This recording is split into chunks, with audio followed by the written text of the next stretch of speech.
Hello, hello, hello. Hi, Pisces. How are you doing? We are getting into your April readings. We're seeing what's going on for the month of April for our signs. So let's take a look at what's going on for Pisces for the month of April. We've got your main card. Ooh, the moon. Okay. Lots of introspection. This can be your card. This is card of some nice deep shadow work. We love it. Maybe some secrets being revealed, some things coming to light. We can take a look at what that's looking like as we get more into your reading. Your first card out is the Queen of Wands. So this is being very confident, feeling very self-assured, stepping into your power, utilizing that energy of our wonderful fiery Aries season, and putting that into practice. Page of Wands, Page of Swords. You may be learning some lessons. You may be researching and learning some new things. Perhaps you found something that you find to be very enticing and very entertaining. You're very active. You are not chilling in the garden. You are actively pursuing things, especially financially. So you may be doing a lot of work. You may be starting, like, learning or attending school, going back to something to earn you more money. So you may be building and planting the seeds for that garden. You're feeling really good about it though. And it's something where it feels like there's more exploration, where you get to expand your horizons. You get to be a little bit out of your comfort zone. You just get to do something a little different. And I think that's important for you. We have the Five of Wands. So yeah, that expansive energy is just like popping itself up. Lots of wands, lots of fiery energy for you. It's going to be a very fiery month for you. It's looking like, but that's okay. It's Aries season. Moving into Taurus season. So the fire the fire can be expected. Mars is by default very active right now. Mercury is going to be active for the entire season. So Mars and Mercury are going to be kind of doing their thing, pulling some people into the underworld, allowing a lot of space for transformation and things of that nature. So Mercury is retrograde right now in the sign of Aries. I still believe it's in Aries. So it's going to be there for a while, and then it'll move forward through Taurus. And Taurus has Jupiter and Uranus in it right now. And so it'll be flying by those. It doesn't do a lot when it comes to transits just because Mercury moves so quickly. So it's just kind of like a blip, but it's a blip that can activate still some of those connections that we have. And then Mercury will be moving through again into Gemini. Mercury, though, is so much more active because of this, like, stationary, it's not stationary, but this retrograde through Aries is kind of making it stuck in Aries much more than it usually would be. It is an active, very quickly moving planet. So kind of the lingering essence there is really playing with its energy in a different way than it usually does. So really pulling forth those conversations about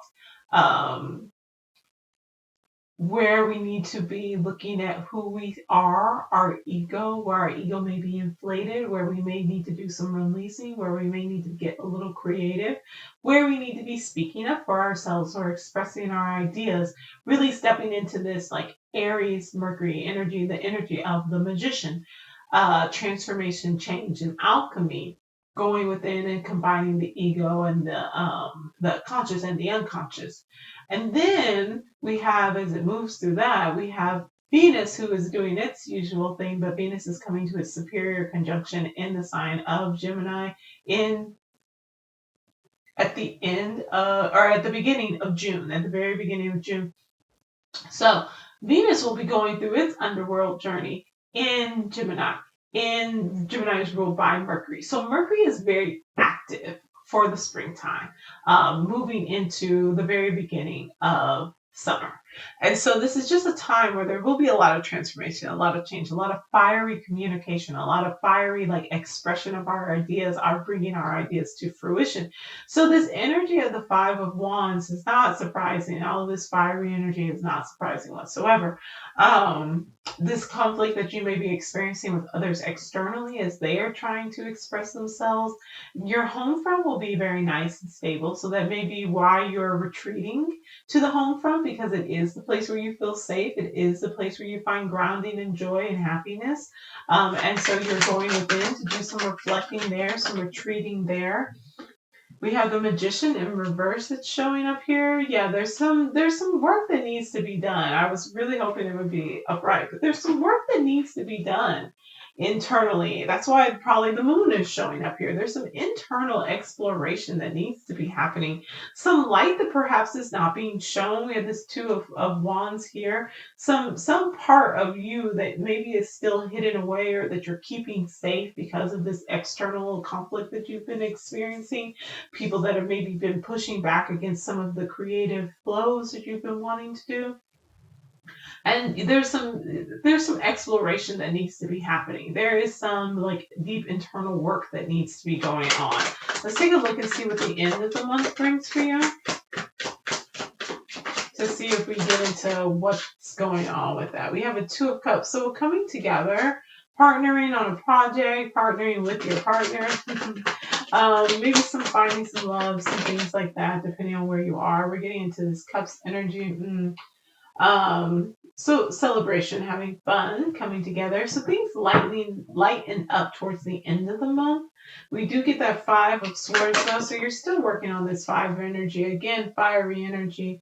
Working on some trust issues, perhaps with creative partners, perhaps with people that you have worked with on things before, and perhaps even with your partner, in this coming together and finding this good space. You may need to address or may bring up some of those trust issues, and you need to speak up. You need to advocate for yourself. You need to make sure that your boundaries are in place and in check.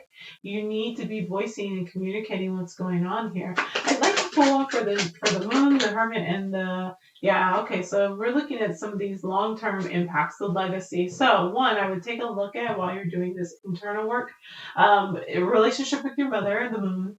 So taking a look at what's going on with the mother wound, your relationship to your mother, your connection with your mother, your own connection with the idea of mothering, your internal understanding of what the mother is. Was your mother a Queen of Wands?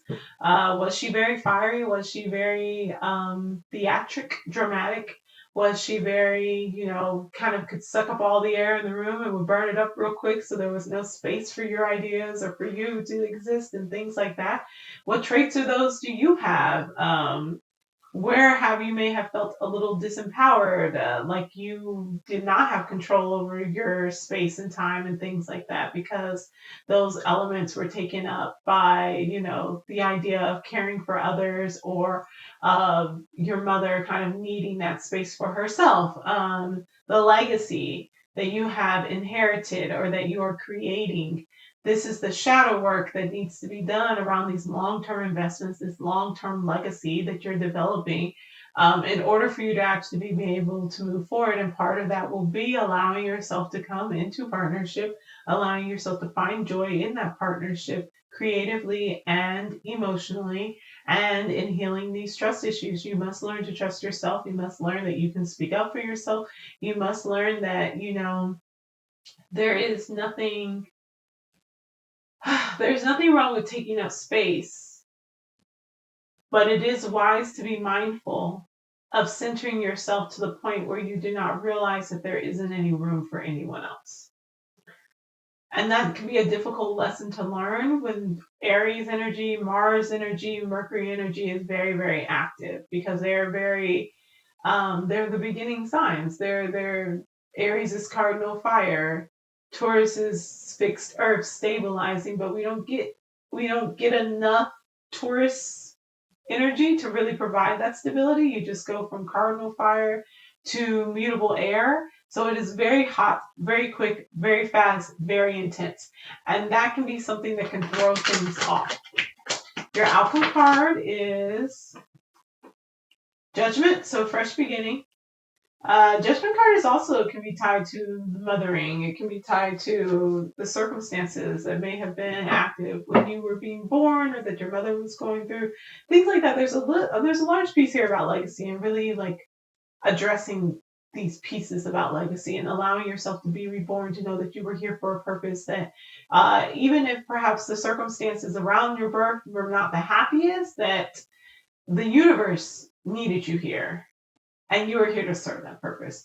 King of Cups is indicating that this is a time of mastering your emotional health. being able to care for yourself and care for others. But there we go. There's our Taurus card. We're giving us a little bit of grounding, maybe mentorship, maybe working with other people. Make sure you're turning in all your paperwork really well, and all those types of things. It's a very traditional route of following through with things. So there may be a traditional perspective of how you move forward with this. What a fascinating outcome card. So we have the 20, the King of Cups, the 5, and the 10. So we're going into these kind of stabilizing, destabilizing, stabilizing energies. We go back and forth between the 5s and the 10s. So 5 is the tension creator, and it is the one that breaks through the monotony of the 4's energy and pushes us to grow, pushes us to expand. It is the Pope card, and the 5 is the Hierophant. So this individual that's kind of standing up, the mediator between God and the people, who relays the messages between the higher self and the self, between what would maybe be the conscious and the unconscious, and maybe the ego, the third option, kind of serving as this way of communicating between those people, those spaces within ourselves. And then we have this 10, the Wheel of Fortune, which is all about time moving forward, about luck being on your side, the Wheel of Fortune turning in your favor. But it's also just that, like, time itself. It's just saying that divine timing is at work. The things will move forward when it's time for them to move forward. Getting into the flow and working with the flow as opposed to working against it.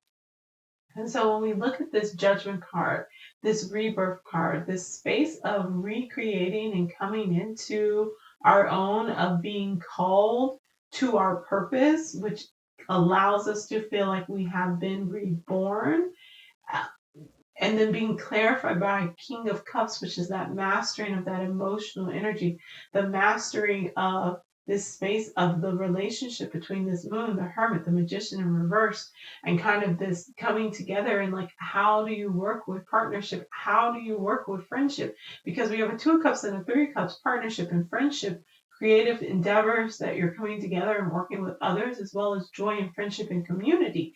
And how do you build trust in that, trust in yourself and trust in others, especially about feeling worthy of those things, worthy of those successful endeavors?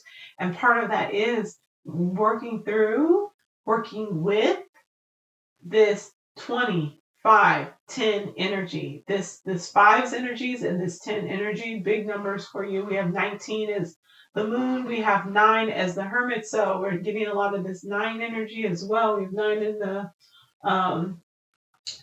9 of Pentacles in reverse. So a lot of this, what needs to be released, you're at the point, you're almost there of hitting to this new rebirth. So you're starting off the month with this moon. You're starting off the month of this. The moon is 18. I'm sorry, it took me a minute to realize that, because I was like, that's not right. The moon is 18, which equals 9, which is why I was relating it to the 9. So this moment of reflection and needing to go within, needing to look at this like maternal mothering energy. What is your relationship to the archetype of the mother? What is your relationship to the archetype of the wise old man, of perhaps the crone, of the witch, of things like that? What is your relationship to that? Do you have a healthy relationship with aging? Do you have a healthy relationship with finding your power and understanding that you don't need to give that away? There's a lot of work here that's going to be showing up for you in the month of April. I'm going to stop talking. I've been talking for a really long time. If you want a personal reading, if you want a more in-depth reading, DM me, check out my website, theblissinstitute.org. I'm happy to go into a long, nice, in-depth reading and look at all of these patterns and the legacies and all of those things. All right, that's going to be it. I love you, Pisces. I'll see you later. Bye-bye.